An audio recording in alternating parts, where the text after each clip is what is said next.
Montana Territory, 1877. The bitter wind howled through the valley, carrying snowflakes that stung like needles against exposed skin. Brock Garrison pulled his coat tighter around his broad shoulders as he stared at the letter in his calloused hands. The small cabin behind him represented 5 years of solitary labor, a testament to his belief that a man was better off alone in this unforgiving wilderness. "No man needs company when he has mountains," Brock muttered to himself, folding the letter and tucking it into his pocket. At 26, Brock had already lived several lifetimes worth of hardship. His face, handsome despite the light stubble that had grown over the past few days, betrayed little emotion as he surveyed the snow-covered meadow that stretched before his cabin. The isolation suited him. After losing his parents to a cholera outbreak and his brother to a gunfight in Deadwood, Brock had retreated to these mountains, convinced that attachments only led to heartbreak. The letter from his old friend Thomas Jenkins had arrived unexpectedly with the monthly supply wagon. Thomas had written that his daughter would be arriving on the spring stagecoach, coming to marry Brock as they had arranged years ago. The problem was Brock had no recollection of any such arrangement. "Whiskey promises," Brock growled, remembering the drunken night 5 years earlier when he and Thomas had discussed their futures over bottles of rot-gut whiskey. Thomas had mentioned his daughter then, said she'd make some man a fine wife someday. Had Brock agreed to be that man? The memory was hazy at best, but Thomas had taken it as a binding agreement. The letter explained that his daughter would arrive in April and that Brock should prepare for a wedding. There was no requesting permission, no asking if Brock still wanted this. It was stated as fact. Brock kicked at the snow in frustration. His life was ordered exactly as he wanted it. He trapped furs in winter, panned for gold in summer, hunted year-round, and traded in town 3 times a year. He answered to no one, needed no one. "A wife," he scoffed, watching his breath cloud in the frigid air. "What would I do with a wife up here?"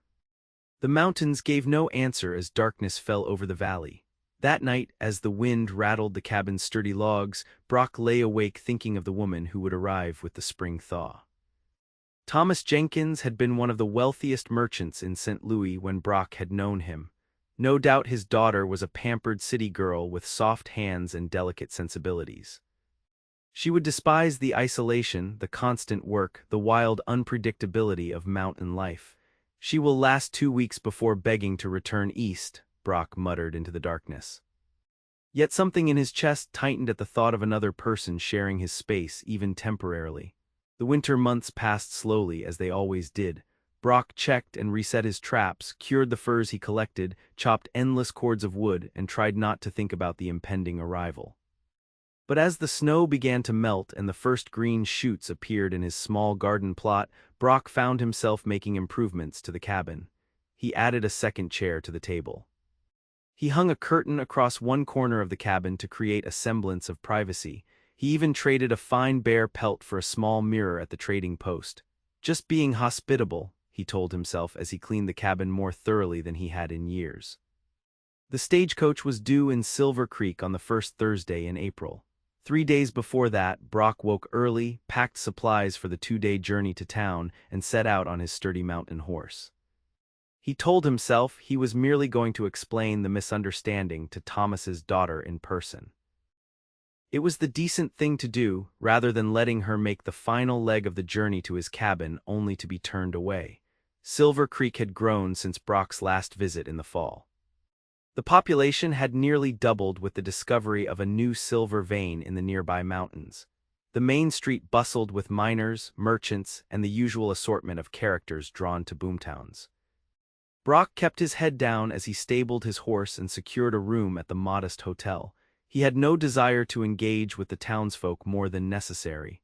Thursday dawned clear and bright, the kind of spring day that promised new beginnings. Brock dressed in his cleanest clothes, not that they were particularly fine, and made his way to the stagecoach stop.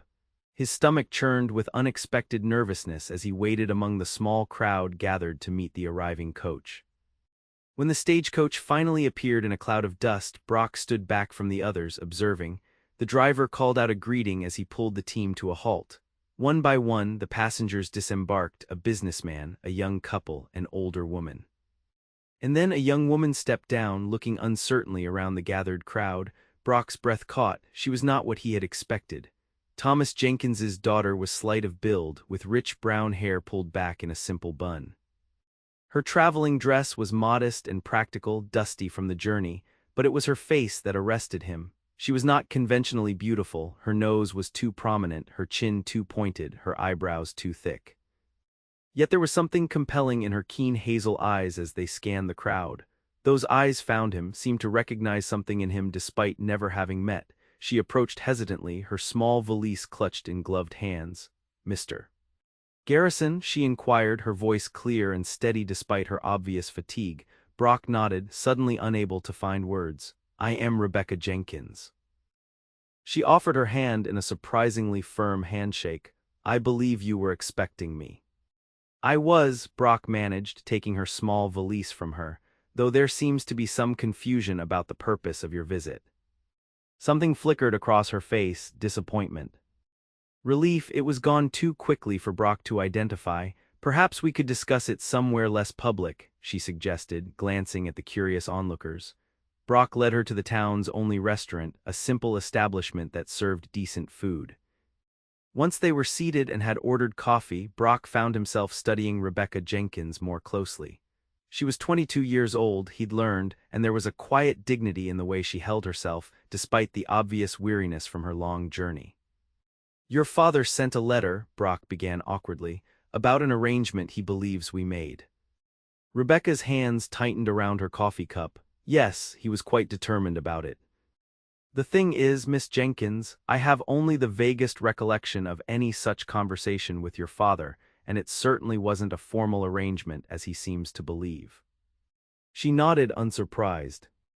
"I suspected as much. My father can be," she paused, searching for the right word, forceful in his interpretations. "You didn't wish to come?" Brock asked, surprised by how much the answer mattered to him. Rebecca's gaze was direct, unflinching. "I had little choice in the matter. My father has remarried. His new wife is expecting a child. My presence was no longer welcome in their home." The matter-of-fact way she delivered this information struck Brock harder than any emotional appeal might have. Here was someone who, like him, faced life's cruelties with stoic acceptance. "And now you've traveled all this way to marry a stranger who never actually proposed," Brock said, running a hand through his light brown hair. "It appears so." A small smile touched her lips.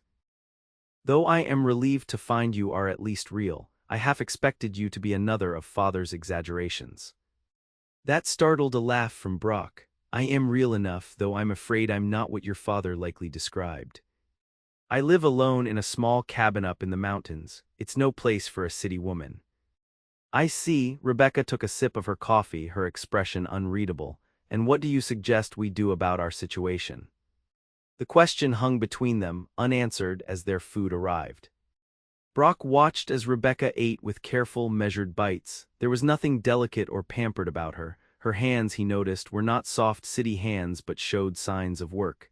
"You could stay in town," Brock suggested eventually. "Silver Creek is growing. They need teachers, seamstresses. You might find employment." Rebecca considered this, then shook her head. "I have very little money, what I had went to the stagecoach fare. I cannot afford lodging while seeking employment." Brock frowned. "Your father sent you with nothing." "He provided my passage." He felt that was generous enough considering the circumstances. She met his gaze evenly, no self-pity in her expression. "What circumstances?" Rebecca hesitated, then straightened her shoulders. "My father has always found me lacking, particularly in appearance. He made it clear that sending me to you was a form of jest. He said even a mountain hermit would find me too ugly to bear, but perhaps you would be desperate enough for female companionship to overlook my shortcomings." The cruelty of this statement hung in the air between them. Brock felt anger rising in his chest, not at Rebecca, but at the man who would treat his own daughter with such callousness. "Your father is wrong," Brock said finally, his voice low and intense. "About many things, it seems." A flash of surprise crossed Rebecca's features before she composed herself again. "You are kind to say so." "It's not kindness, it's truth," Brock insisted, surprised by his own vehemence. He cleared his throat. "The question remains, what are we to do now?" Rebecca set down her fork, her meal half finished. I have a proposal, Mr. Garrison. Take me to your cabin as planned. I will work as your housekeeper for 3 months. If, after that time, you find my presence tolerable, we can discuss a more permanent arrangement. If not, I will have earned enough to return to town and establish myself. Brock studied her, impressed by her practical approach despite the impossible situation. You would agree to live alone with a man you've just met in the wilderness miles from town. I have few options, Mr. Garrison, and you do not strike me as the type of man who would take advantage. And if I were? Her gaze didn't waver. Then I would defend myself appropriately. I am not helpless despite what my father believes. Something about her quiet confidence impressed Brock more than any show of beauty or charm might have. He found himself nodding. 3 months as housekeeper only, I'll pay you fair wages. Relief showed briefly in Rebecca's eyes. Thank you, when do we leave? Tomorrow morning. We'll need supplies if there's to be 2 of us in the cabin. Brock hesitated, then added, I should warn you, it's rough living, nothing like St. Louis. Good, Rebecca said with surprising firmness. I have had enough of St. Louis to last a lifetime. The journey to Brock's cabin took 2 full days of hard riding. Rebecca rode the gentle mare Brock had purchased in town, sitting straight-backed and determined despite her obvious discomfort. She wore the practical clothes they had bought, sturdy trousers, flannel shirts, a warm coat, without complaint about the unfeminine attire. When they made camp the first night, she helped gather firewood without being asked and attended to her own needs with minimal fuss. As they sat by the campfire that first evening, Brock found himself studying her profile in the flickering light. There was a strength in her features he hadn't noticed at first, a determination in the set of that pointed chin. May I ask you something, Miss Jenkins? Rebecca, please, she corrected him. If we are to live together, even temporarily, formality seems unnecessary. Brock nodded. Rebecca, then, you mentioned your father found you lacking. Why would he think that? Rebecca poked at the fire with a stick, sending sparks spiraling upward. My mother was a great beauty. My father married her for her appearance and was bitterly disappointed when I took after his side of the family instead. He never let me forget it. That seems a cruel burden to place on a child. It was what it was, Rebecca said simply. My mother died when I was 12. After that, my appearance became an even greater offense to him. A constant reminder of his disappointment. Brock felt a surge of anger toward Thomas Jenkins, and your father's new wife. Is everything I am not beautiful, biddable, and bearing him the son he always wanted? Rebecca's voice remained steady, though Brock detected the hurt beneath her matter-of-fact tone. Beauty is a poor measure of a person's worth, Brock said quietly. Rebecca gave him a skeptical look. Says the man who lives alone in the mountains, away from all judgment. Brock laughed despite himself. Fair point.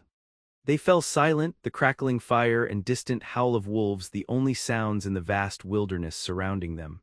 Brock found the silence comfortable, not strained as he had feared it might be with a companion. What about you? Rebecca asked eventually. Why does a young man choose to live alone in the mountains? Brock stared into the flames, considering his answer. I learned early that caring for people means losing them, my parents to disease. My brother to violence. The mountains are more reliable companions. That seems a lonely philosophy. Lonely is safer than heartbroken. Rebecca nodded slowly. Perhaps we are not so different, Mr. Garrison.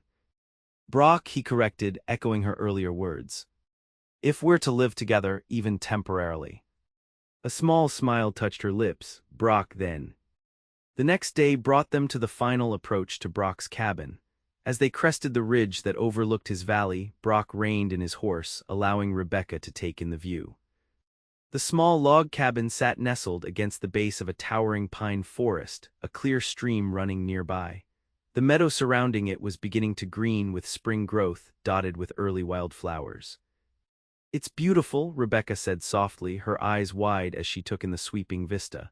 It's isolated, Brock corrected, suddenly seeing his home through her eyes. Town is 2 days' ride in good weather, longer in winter. Sometimes I'm snowed in for weeks.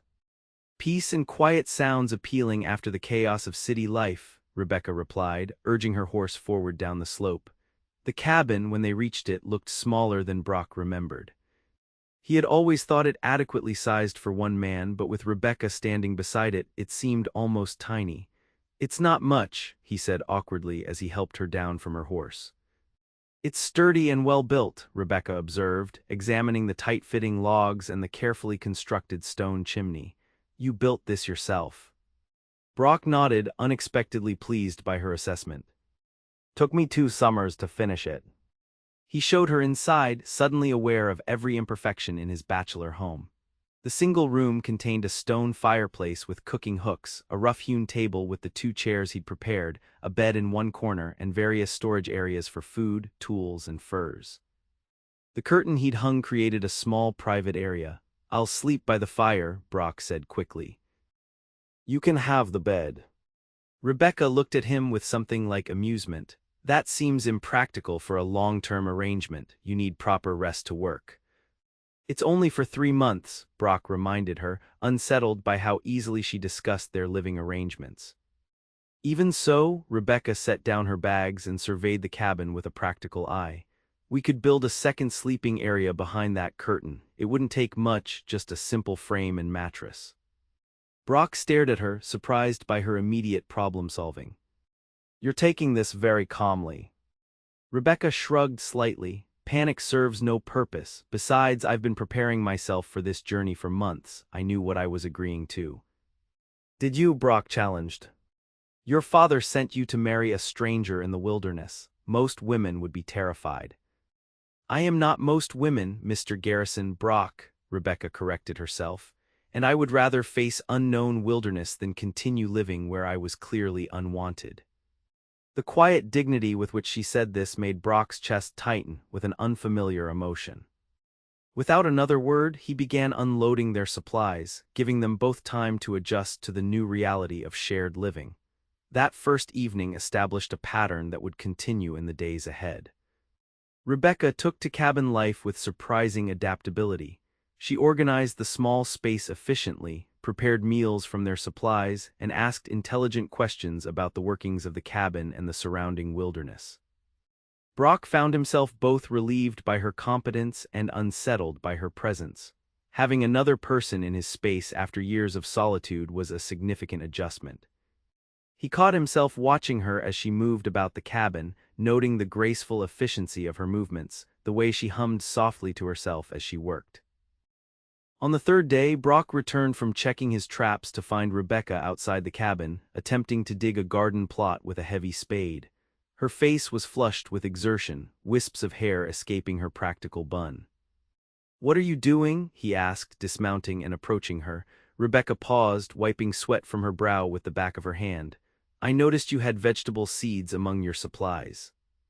"It's late to be planting, but we might still get a decent crop if we start now." "We might," Brock agreed, taking the spade from her hands, "but this soil is rocky. You need to use the pickaxe first to break it up." "I couldn't find one," Rebecca admitted. "It's in the storage shed behind the cabin. I'll show you." Together they worked the soil, Brock breaking up the rocky ground with the pickaxe, Rebecca following behind with the spade to turn the earth. They worked in companionable silence, the rhythm of their labor creating an unexpected harmony. "You've done this before," Brock observed as Rebecca expertly created rows for planting. "My mother kept a kitchen garden when I was young. She taught me before she passed." "My mother too," Brock found himself saying. She could make anything grow, even in poor soil. Rebecca glanced up at him, a genuine smile lighting her features. It transformed her face, softening the angles, brightening her eyes. For a moment, Brock couldn't look away. "What else did your mother teach you?" she asked. The question opened a door Brock had kept firmly closed for years. As they continued working the soil, he found himself speaking of his mother, her gardening skills, her talent for making medicines from wild plants, her quiet strength that had held their family together through difficult times. "She sounds remarkable," Rebecca said when he finally fell silent.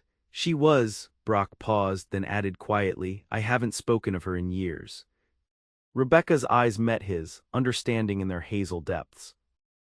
"Sometimes remembering hurts too much." Yes, Brock agreed, surprised by how easily she had read him. They completed the garden plot as the sun began to set, the freshly turned earth dark against the green meadow. Standing back to survey their work, Brock felt an unexpected sense of satisfaction, not just in the completed task but in the shared effort it represented. "We make a good team," Rebecca said, echoing his thoughts. Brock nodded, uncertain how to respond to the warm feeling spreading through his chest. The days that followed fell into a rhythm that was both strange and increasingly comfortable. Brock continued his normal routines, checking traps, hunting, repairing equipment, while Rebecca transformed the cabin's interior. She created storage solutions, hung dried herbs from the ceiling beams, and kept the small space immaculately clean. True to her word, she insisted on building a second sleeping area. Brock helped her construct a simple bed frame, and together they stuffed a mattress with fresh pine needles and dried grasses.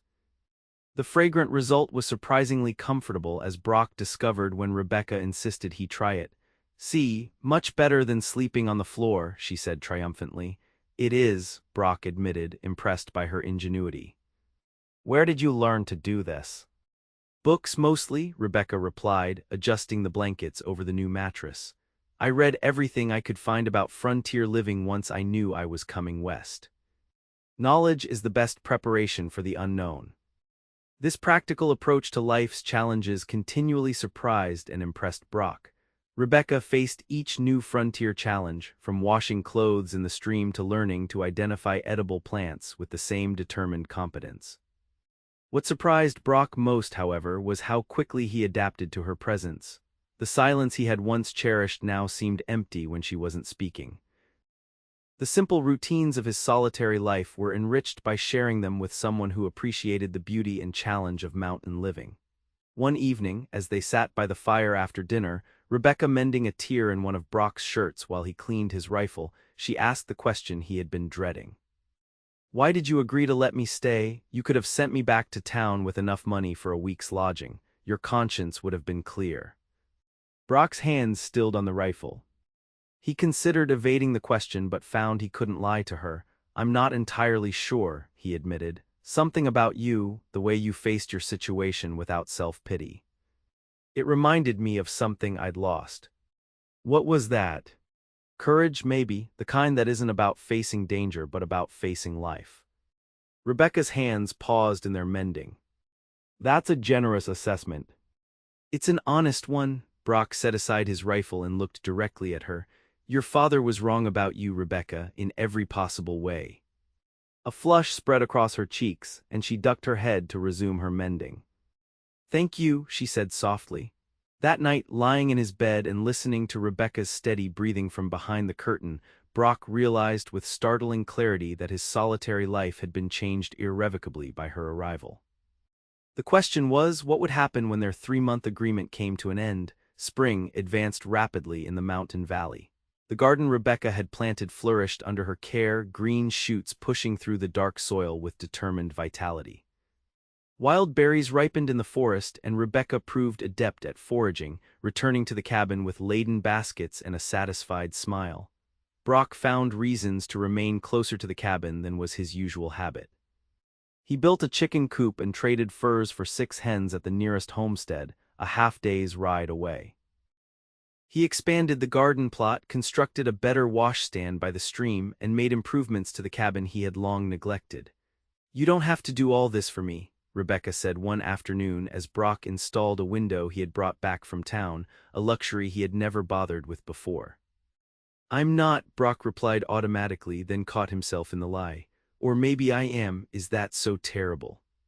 Rebecca studied him with those perceptive hazel eyes. "No," she said finally.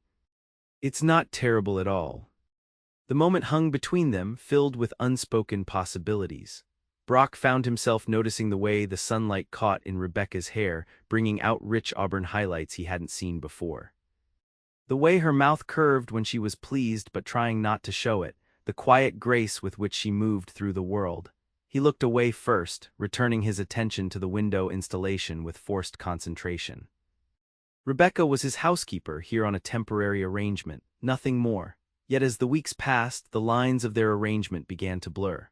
They worked together during the days, Brock teaching Rebecca about trapping and hunting, Rebecca showing Brock more efficient ways to organize their supplies and preserve food. Their evenings were spent in increasingly comfortable conversation, sharing stories from their pasts or discussing books Rebecca had brought with her.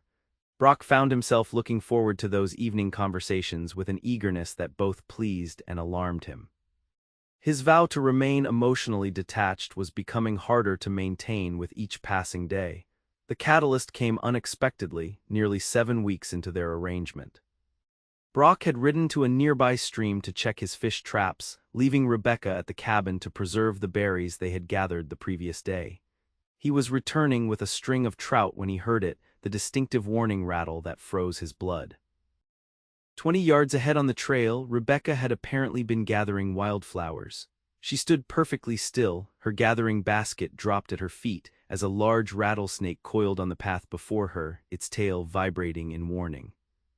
Brock's heart slammed against his ribs. He dismounted silently, drawing his pistol with careful movements. "Don't move," he called softly to Rebecca, who hadn't yet seen him. "I'm right behind you."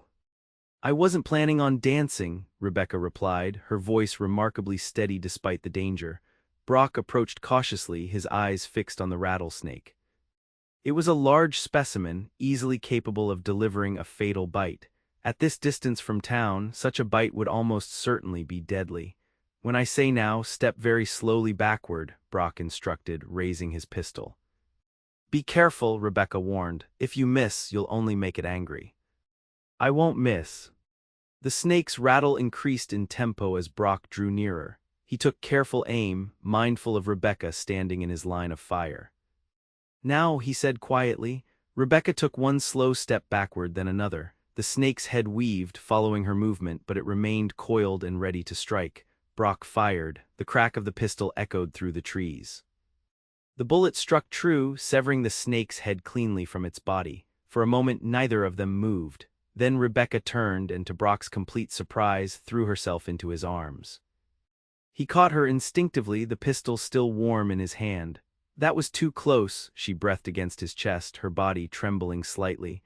Brock held her, feeling the rapid beat of her heart against his own. Something protective and fierce welled up inside him, the thought of her being hurt, of losing her. "You're safe now," he murmured into her hair, breathing in the scent of pine and berries that clung to her. Rebecca pulled back slightly, looking up at him with eyes bright with unshed tears. "Thank you." Their faces were inches apart. Brock found himself captivated by the curve of her mouth, the faint dusting of freckles across her nose that he'd never noticed before. Without conscious thought, he lowered his head and pressed his lips to hers.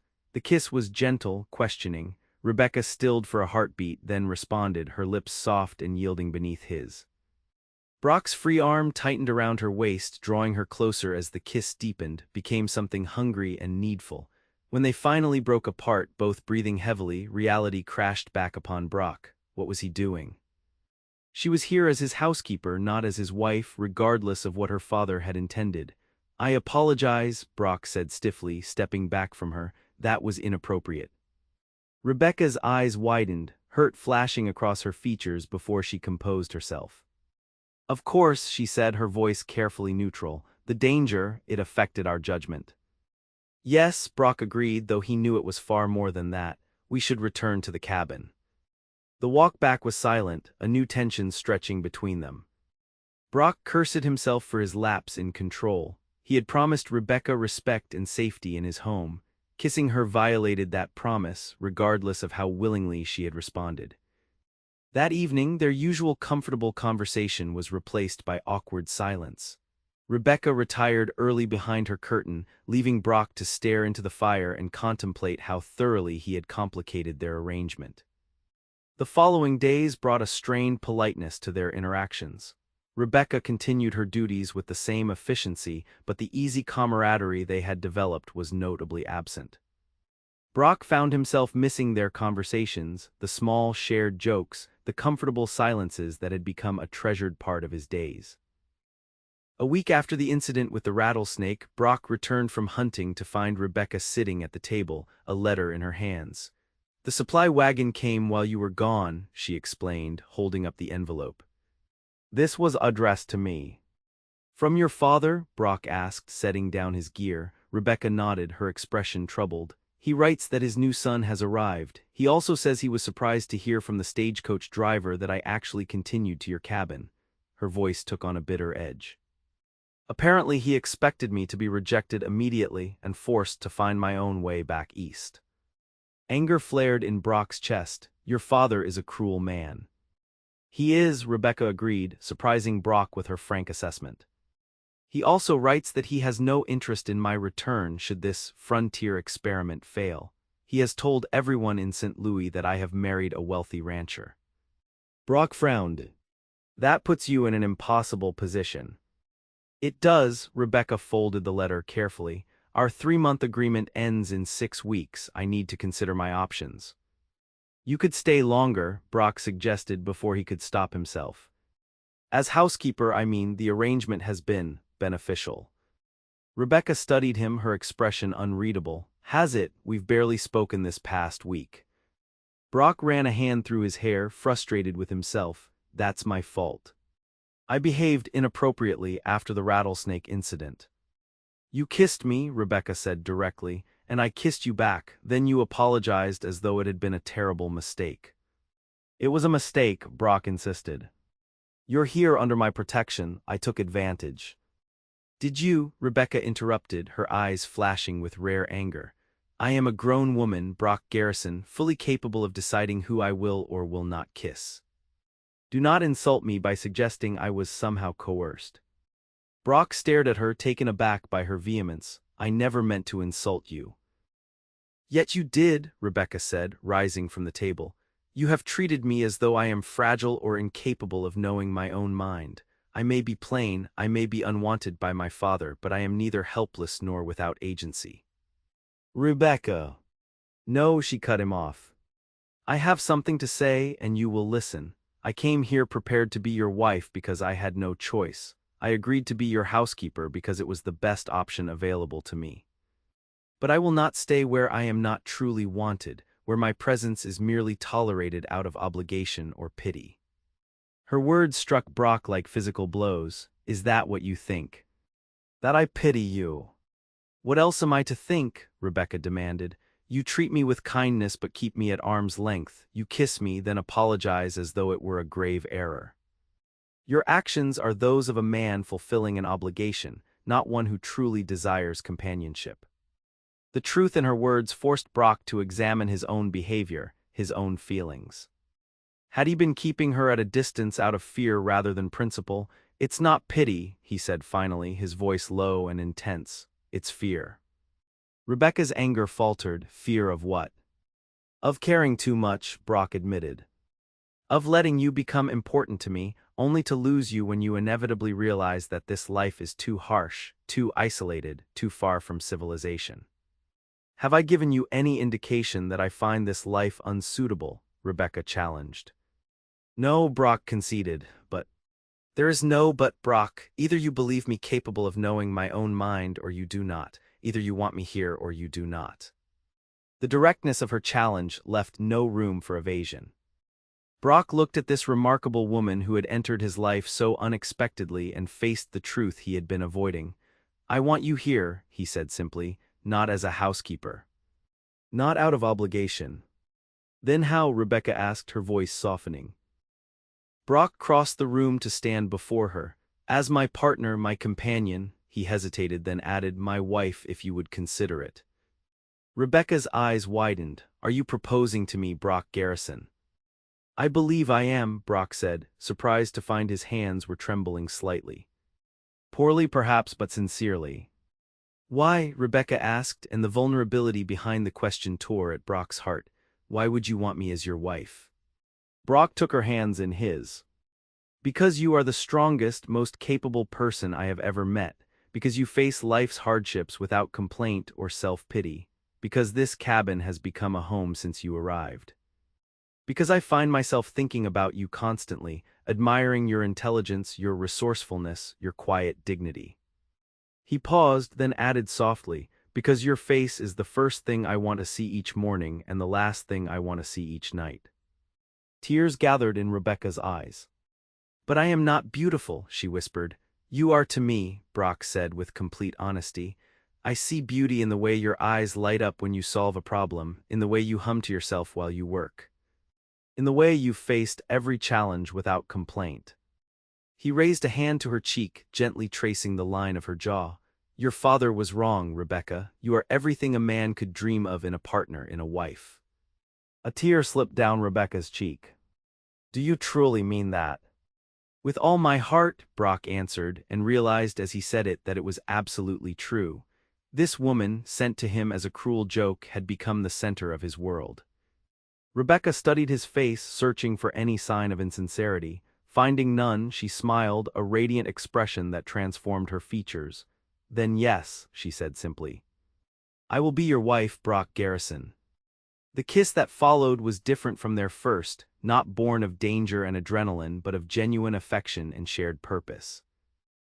When they finally drew apart, Brock rested his forehead against hers, a happiness he had never expected to feel again spreading through his chest. There is something you should know, Rebecca said quietly. I have a small inheritance from my mother. It's not much, but it would allow us to expand this place, perhaps buy some cattle, make improvements. Brock drew back slightly, surprised. You never mentioned this.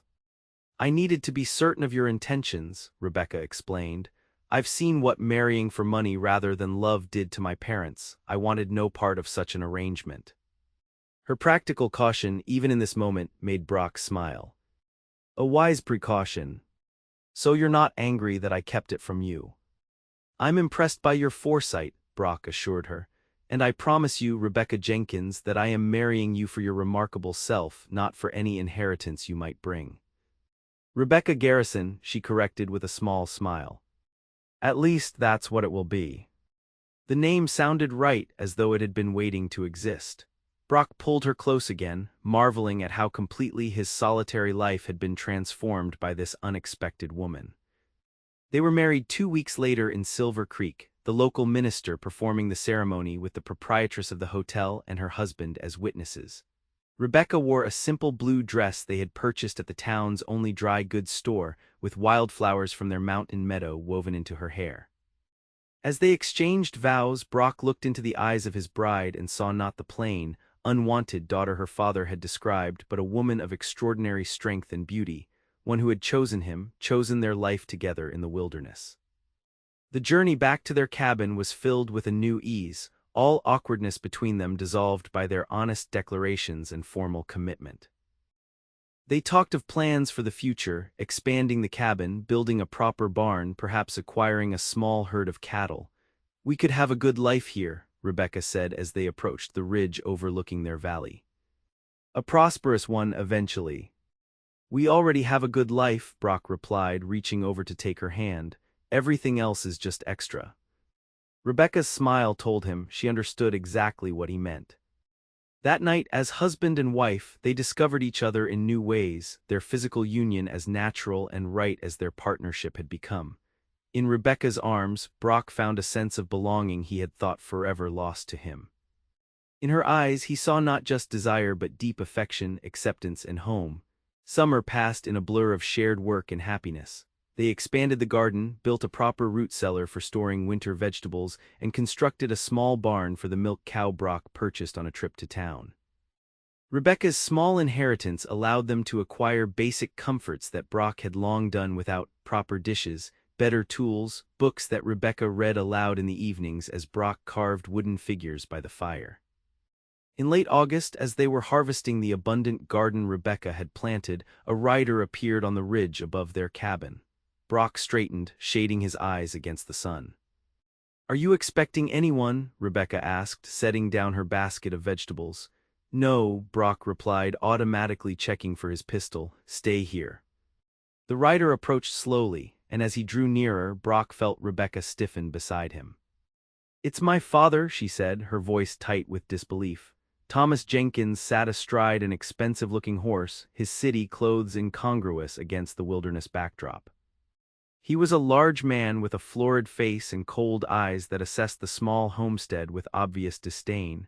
So this is where you've ended up, he called as he dismounted. I must say it's even more primitive than I imagined. "What are you doing here, father?" Rebecca asked, her voice remarkably steady despite the shock of his appearance. Jenkins approached, his gaze moving from Rebecca to Brock and back again. "Is that any way to greet your father? No invitation to your humble abode, no offer of refreshment for a weary traveler." Brock stepped forward, placing himself slightly in front of Rebecca. "You're welcome to water your horse at the stream," he said coolly. "State your business, Mr. Jenkins." The older man's eyes narrowed at Brock's tone. "My business is with my daughter." "Your wife, Mr. Jenkins," Brock corrected. "And anything you have to say to her can be said in my presence." A look of genuine surprise crossed Jenkins's face. "Wife, you actually married her?" He let out a harsh laugh. "I underestimated your desperation, Garrison." Brock's hand tightened into a fist, but Rebecca placed a restraining hand on his arm. "Why are you here, father?" she repeated, her voice firm. Jenkins's expression shifted to one of calculation. "Circumstances have changed. My wife has left me, taking the boy with her. It seems family loyalty is in short supply these days." He looked directly at Rebecca. "I've come to bring you home where you belong." "This is my home now," Rebecca replied without hesitation, "with my husband." "Don't be ridiculous," Jenkins scoffed. "Look at this place, a primitive cabin in the middle of nowhere. Is this really the life you choose when you could return to civilization, to comfort?" "To being your unpaid servant, you mean," Rebecca said with unexpected sharpness. "To being reminded daily of my supposed shortcomings. To being used as a convenient target for your disappointments." Jenkins's face darkened with anger. "You ungrateful." "Enough," Brock interrupted, his voice low and dangerous. "You've delivered your message and you have your answer. My wife stays here where she is valued and respected." "Is that so?" Jenkins sneered. "And what exactly do you value about her? Certainly not her face, perhaps her inheritance." Brock stepped forward, his control slipping. "I suggest you leave now, Mr. Jenkins, before I forget the respect due to my wife's father." Jenkins studied him with cold calculation. "You don't know, do you?" He turned to Rebecca. "You haven't told him." Rebecca's hand tightened on Brock's arm. "Told him what?" "About the true extent of your inheritance," Jenkins said with cruel satisfaction. "Did you think I wouldn't find out that your mother left you far more than the pittance I allowed you to know about, that her family's shipping interests have multiplied in value over the years?" Brock felt Rebecca stiffen beside him but kept his eyes on Jenkins. "Whatever inheritance my wife has or doesn't have is irrelevant to us. We have everything we need right here." "Very noble," Jenkins mocked, "but I wonder if you'll feel the same when you learn she's worth nearly $50,000. Quite a fortune for a mountain hermit to stumble upon." Rebecca gasped. "That can't be true." "Oh, but it is," Jenkins assured her. "I've spent the past months investigating. Your mother's family has been searching for you since her death. They never approved of me," his mouth twisted bitterly, "and apparently left their considerable fortune in trust for you, bypassing me entirely. Very clever of them." Brock glanced at Rebecca, seeing the shock and confusion on her face. "Even if that's true, it changes nothing," he said firmly, turning back to Jenkins. "Rebecca is my wife, her place is here if that's what she wishes." "Such nobility," Jenkins said sarcastically. "Or perhaps you're simply securing your claim before she realizes what she's tied herself to." He looked at Rebecca. "Think carefully, daughter. With that kind of money, you could live anywhere, do anything. Why waste your life in this wilderness with a man who probably only married you for what little he thought you had?" The accusation hung in the air, poisonous and calculated to create exactly the doubt Jenkins intended. Brock felt Rebecca's hand slip from his arm and his heart contracted painfully. "You should leave now," Brock said to Jenkins, his voice dangerously quiet, "not without my daughter." "Your daughter is my wife and she makes her own decisions," Brock replied. "But you will not stay here spreading your poison." He stepped forward, his greater height allowing him to look down at the older man. "Leave, now." Something in Brock's expression must have conveyed his barely controlled rage, for Jenkins took a step back. "I'll be at the Silver Creek Hotel for 3 days," he said to Rebecca. "Consider your options carefully." With that, he mounted his horse and rode away, leaving a heavy silence in his wake. Brock turned to Rebecca, his heart in his throat. Her face was pale, her expression troubled as she watched her father disappear over the ridge. "Rebecca," Brock began, uncertain what to say. She looked at him, her eyes searching his face. "Did you know about your inheritance?" "Of course not. Would it have mattered if you had known I might be wealthy?" The question hurt more than Brock expected. "How can you ask me that?" "My father is a manipulative, cruel man who wants to control you," Brock interrupted, taking her hands in his. "Rebecca, I married you because I love you, because you brought life and light back into my world. I didn't care about your small inheritance then, and I don't care about a larger one now." Rebecca studied him, uncertainty still visible in her eyes. $50,000, Brock, that's a fortune." "It is," Brock agreed, "and if it's truly yours, then you have options you didn't have before, including leaving if that's what you want." "Is that what you think I want?" Brock hesitated, then answered honestly. "I don't know. A few months ago you agreed to marry me because it was your best option. Now you have many options, better ones perhaps." Rebecca's expression softened. "You think I married you out of practicality, out of lack of alternatives." "Didn't you?" Brock asked, voicing the fear that had lurked in the back of his mind despite their happiness together. "No," Rebecca said firmly. "I married you because you saw me, truly saw me, when no one else ever had, because you valued my strength rather than lamenting my lack of conventional beauty, because you made me feel like I belonged somewhere with someone for the first time in my life." She stepped closer, placing a hand on his cheek. "I love you, Brock Garrison. No amount of money changes that." The simple declaration washed away the doubt Jenkins had tried to plant. Brock pulled Rebecca into his arms, holding her tightly against his chest. "I love you too," he murmured into her hair, "more than I ever thought possible." Rebecca leaned back to look up at him, a small smile playing at her lips. "So what do we do about my supposed fortune?" "That's for you to decide," Brock said. "It's your inheritance." "Ours," Rebecca corrected. "What's mine is yours, remember." Brock shook his head, amazed by her. "Whatever you want to do, I support." Rebecca's smile broadened. "In that case, I think we should go to town tomorrow and find out if my father is telling the truth, and if he is," she paused, considering, "if he is, then perhaps we expand our homestead, build a proper house. Acquire a real herd of cattle, create something that's truly ours together." The vision she painted filled Brock with unexpected warmth, not for the potential wealth, but for the future together it represented. "That sounds perfect," he said and kissed her softly. The following day, they rode to Silver Creek together, uncertainty and anticipation mingling as they approached the growing town. Rebecca insisted they visit the bank first, where the manager confirmed that inquiries had indeed been made about Rebecca Jenkins on behalf of a Boston law firm. "They left papers for you," the bank manager explained, retrieving an envelope from his desk. "Came by special courier last month. Your father claimed them, said he would deliver them personally." Rebecca opened the envelope with steady hands, reading the formal legal language with careful attention. When she looked up, her eyes were wide with confirmation. "It's true," she said quietly to Brock. "My mother's family, they've been looking for me, the inheritance is real." Brock squeezed her hand in support. "What do you want to do?" Rebecca squared her shoulders. "I want to speak with my father once and for all." They found Thomas Jenkins at the hotel restaurant, dining alone. He looked up with smug satisfaction as they approached. "I see you've come to your senses," he said to Rebecca, ignoring Brock entirely. "I've come to thank you for delivering the papers from my mother's family," Rebecca replied coolly. "Though I notice you opened them first." Jenkins waved a dismissive hand. "A father's prerogative. Have you made your decision?" "I have." Rebecca's voice was calm, controlled. "I will be claiming my inheritance as is my right.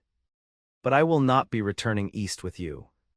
Jenkins's face darkened. "Don't be a fool, girl. What possible life can you have here compared to what you could have in Boston or New York?"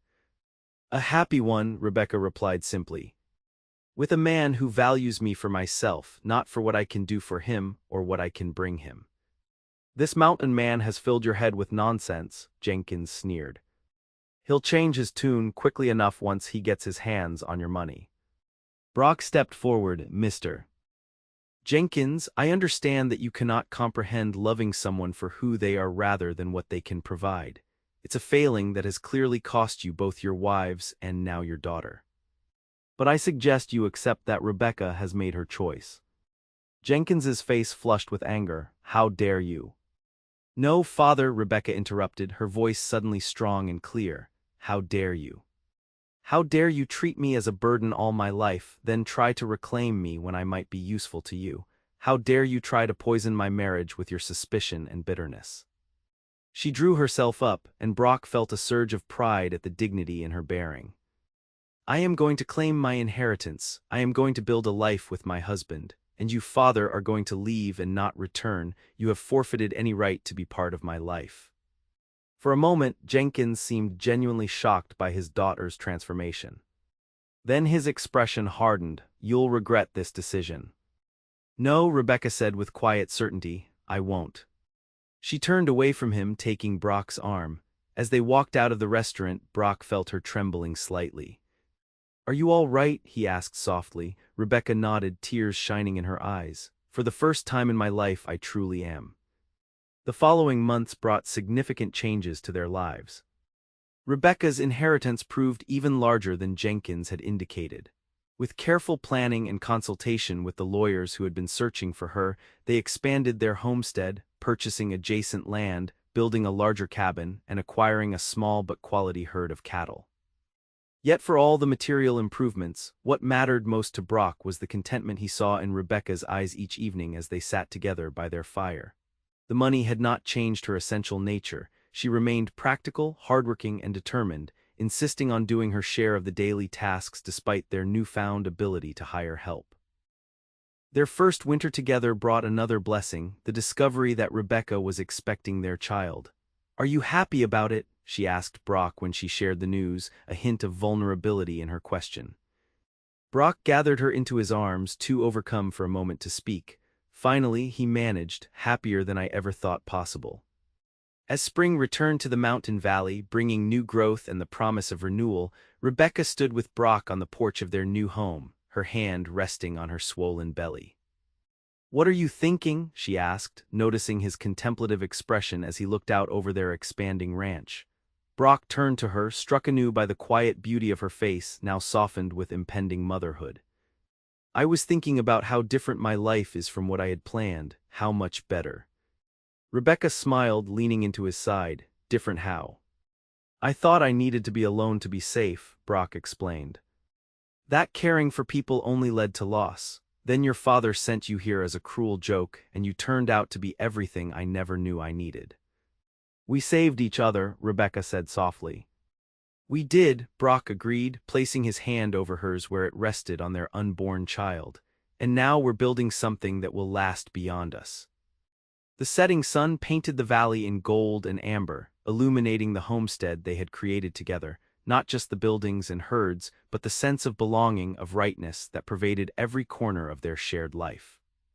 I love you, Rebecca Garrison, Brock said, his voice rough with emotion, more than I have words to express. Rebecca reached up to touch his face, her hazel eyes filled with the same depth of feeling. And I love you, Brock Garrison. With all that I am and all that I will be. As the first stars appeared in the darkening sky, they stood together, two souls who had found in each other not just love but home, a refuge from the cruelty and isolation that had marked their earlier lives. In each other's arms, they had discovered the truth that had eluded them both. That love, when real and honest, could heal even the deepest wounds and create something beautiful and lasting on the rugged frontier of their lives.